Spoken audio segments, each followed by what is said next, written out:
Sveiki, kaip mes apskaičiuojam savo darbo laiką, kad būtų kuo efektyvesnis ir tvarkingesnis? Naudojam TopTau trackerį, kuo jis yra patogus, to, kad mes pasirenkame projektą, prie kurio dirbome, spaudžiam mygtuką Start. Tai, kaip pavyzdys, turime pirmo puslapio korekcijos, galime palikti, spaudžiam mygtuką Start ir fiksuoja. Fiksuoja dabar mūsų laiką. Jisai kas 5 minutės daro ekrano kopijas, atsitiktinė tvarka daro ekrano kopiją, fiksuoja klaviatūros ir pelės mygtukų paspaudimus. Ir jeigu aš nieko nedaryčiau, tai po 5 minučių jisai pats sustotų veikti. Tiesiog sustoja ir nefiksuoja tokia atveju, jeigu išėjo į tualetą, nuėjo kavos atsigerti ar šiaip nuo kompiuterio toliau nuėjo, jis nustoja fiksuoti.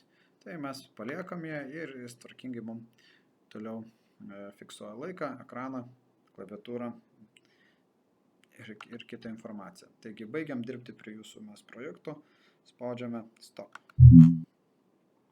Taigi, kaip atrodo? Mes kas mėnesį, kas savaitę pasirinkę, pasirinkam laikotarpį, kurį norim, matome, kiek prie kokių projektų mes laiko praleidom, dirbom, matome projektus, prie kurių dirbom, kolegos, kurie prisideda, dirba skirtingais, kas tekstus kūrė, kas visą kitą. Turim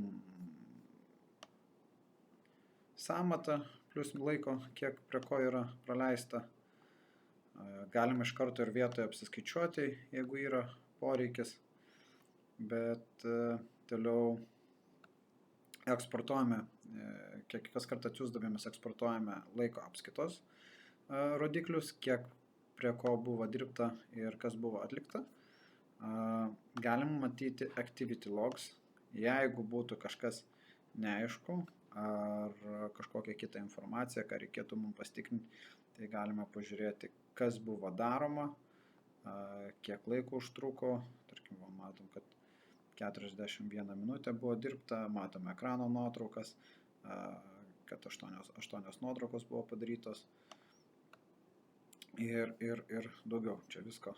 Ir matome print screenai sudėti, laikai, kiek kur kas buvo padaryta, taip galima užtikrinam maksimaliai efektyvų laiko apskaitą, kad būtų viskas pateikiama teisingai, objektyviai ir tvarkingai.